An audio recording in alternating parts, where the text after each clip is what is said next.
shot from Stuart Hook. He batted well in the last match as well, made 37 or 28. What you're seeing right now is, of course, an Indian origin cricketer breaking the record that Chris Gayle set. No, the match wasn't taking place in India. It was, believe it or not, in Cyprus, Europe.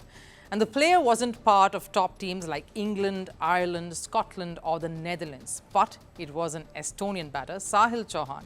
He smashed the quickest T20 century in 27 balls against Cyprus during a bilateral. Chauhan overtook universe boss Chris Gayle's 30-ball ton. Now, while the world was focused on cricket going on to the Americas with the T20 World Cup, Chauhan has brought Europe into the picture with this impressive knock. And with the interest in cricket peaking in America, can we see a surge in some of the associate countries in Europe? And what could be the reason for this? A report. It's pretty clear cricket does not belong to just a few countries who've been playing it for decades. Because the sport is making waves beyond its traditional strongholds. It all started with the ICC's decision to take the T20 World Cup to America. But that wasn't the end of the expansion. Cricket is set to take over Europe by storm. Estonia batter Sahil Chauhan's record-breaking ton has brought Europe and cricket into sharp focus. It came in a bilateral series between Estonia and Cyprus. But the 144 or 41 balls with 18 sixes has got everyone talking. He didn't just surpass Chris Gayle, but is also the leader of a list that has the likes of Rishabh Pant and the universe boss, something Chauhan will always cherish.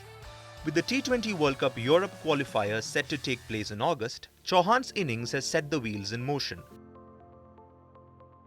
So can Europe be the next destination for cricket? We say yes. And here's why. The biggest reason, the subcontinent diaspora. Many European countries have seen an influx of immigrants from the subcontinent, who also brought their passion and skills for cricket along. Indian expatriates are not only playing but also coaching and promoting cricket in their new home countries. In various European national squads, a significant percentage of players have subcontinent heritage. Let's look at the top teams in Europe who are vying for a place in the 2026 T20 World Cup. Spain's national team is mostly subcontinent players. So too is the case with more than half of Cyprus's squad. Italy and Estonia have a decent percentage too. But that isn't the only factor taking cricket to the next level in these uncharted territories. Take the USA team. There are players with international pedigree and caliber who have represented countries at the highest level like Corey Anderson. Cricket in Europe is also attracting international talent. Aussie cricketer Joe Burns is now playing for Italy. His presence adds a key dimension to European cricket and is bound to elevate the level of cricket in Europe. And his international experience is perfect for others to learn from. We have seen international cricketers jumping countries. Wayne Morgan went from Ireland to England. Dirk Nannes first played for Netherlands and then Australia, but going from a cricketing nation to an associate one is much better. The cricketer becomes part of the reason for the sport to flourish and take wings. The global appeal of cricket is growing, and Europe embracing the sport could prove to be a game changer. As more countries develop competitive teams and try to build relevant infrastructure, cricket's global footprint could expand significantly.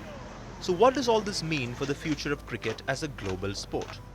Could the migration of the subcontinental talent and international players moving to Europe pave the way for cricket's expansion beyond the usual destinations? Because until cricket moved to the US, nobody knew how threatening the American team could be.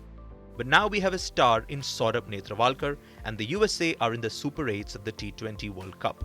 And maybe Sahil Chauhan can be another Netravalkar in the making.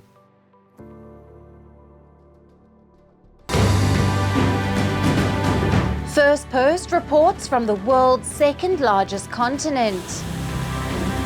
Hello, I'm Alison Lagrange. A very warm welcome from Durban, South Africa. We get you the news and the newsmakers from Africa. From elections, to climate change, to innovations and opportunities. As the world's attention shifts, we report from Africa, the heart of the global south. Join me every weekday live on First Post.